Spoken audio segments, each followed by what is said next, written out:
And cyber crime દ્વારા 2 જેટલા social media influencer વિરુદ્ધ જુગાર ધારાની કલમ અંતર્ગત ગુનો દાખલ કરવામાં આવ્યો છે। નમસ્કાર મિત્રો, વિડીયોમાં ફરી વખત તમારું સ્વાગત છે। હાલ સોશિયલ મીડિયા પર મોટા ક્રિએટર જે છે એમનો વિવાદ ચાલી રહ્યો છે। ગેમ્બલિંગ એપ જે છે એમના પ્રમોશનને લઈને જે વિવાદ ચાલી રહ્યો છે એ દિવસે ને દિવસે વધતો જાય છે અને દિવસે ને દિવસે બહુ જ મોટું રૂપ ધારણ કરી રહ્યો છે। મિત્રો, જે લોકોને ખબર ના હોય એ લોકોને જણાવી દઉં કે ડોક્ટર ભરત આહિર અને ગોપની હસ્તી જે છે એમનો વિવાદ ચાલી રહ્યો છે અને વિવાદ એ બાબતમાં છે કે એ લોકો જે ગેમ્બલિંગ એપ જે છે એનું પ્રમોશન કરતા હતા એનો વિરોધ કર્યો જે લોકોએ।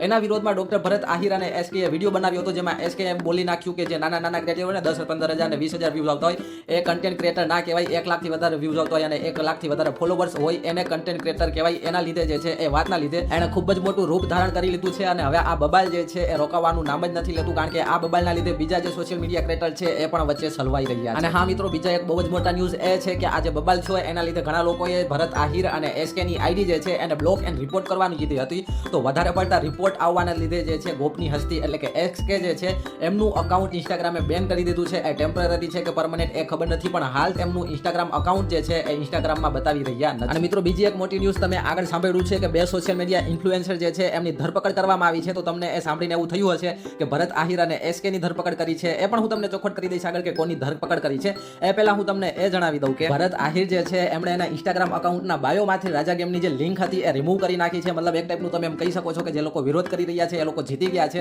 અને ભરત આહિર અને એસકે જે છે એમણે નમતું લેવું પડ્યું છે, કારણ કે આ વિરોધ જ એવડો મોટો થઈ ગયો હતો। તો ચાલો મિત્રો, હવે આગળ તમે જે ક્લિપ સાંભળી જેમાં 2 યુવાન વિરુદ્ધ જે છે ગુનો નોંધવામાં આવ્યો છે, એ જે 2 યુવાન છે એ ભરત આહિર અને એસકે નથી, એ 2 યુવાન છે દીપ ગોસ્વામી અને રાજકોટના એક બીજા ઇન્ફ્લુએન્સર છે જેના ઇન્સ્ટાગ્રામ ઉપર 50,000 ફોલોવર્સ છે અને દીપ ગોસ્વામી જે છે એમના 3.5 લાખ જેવા ફોલોવર્સ। પરંતુ મિત્રો, આ લોકો ઉપર પણ ગુનો એટલા માટે જ નોંધવામાં આવ્યો છે કારણ કે ભરત આહિર અને એસકે જે ગેમનું પ્રમોશન કરે છે રાજા ગેમ કરીને, એ ગેમનું જ આ લોકો પ્રમોશન કરે છે ઇન્સ્ટાગ્રામમાં, જેના લીધે રાજકોટ ક્રાઇમ બ્રાન્ચ જે છે એમણે આ 2 વ્યક્તિ જે છે એમના વિરુદ્ધ ગુનો નોંધાવ્યો છે। તો તમે એમ કહી શકો કે ડોક્ટર ભરત આહિર અને એસકે વિરુદ્ધ પણ ગુનો નોંધાઈ શકે છે અને એની સામે પણ કાર્યવાહી કરવામાં આવી શકે છે। જો કે હાલ એ લોકોએ જે આ લિંકને બધું રિમૂવ કરી નાખ્યું એટલે કદાચ એ લોકો સેફ છે એવું પણ તમે કહી શકો છો।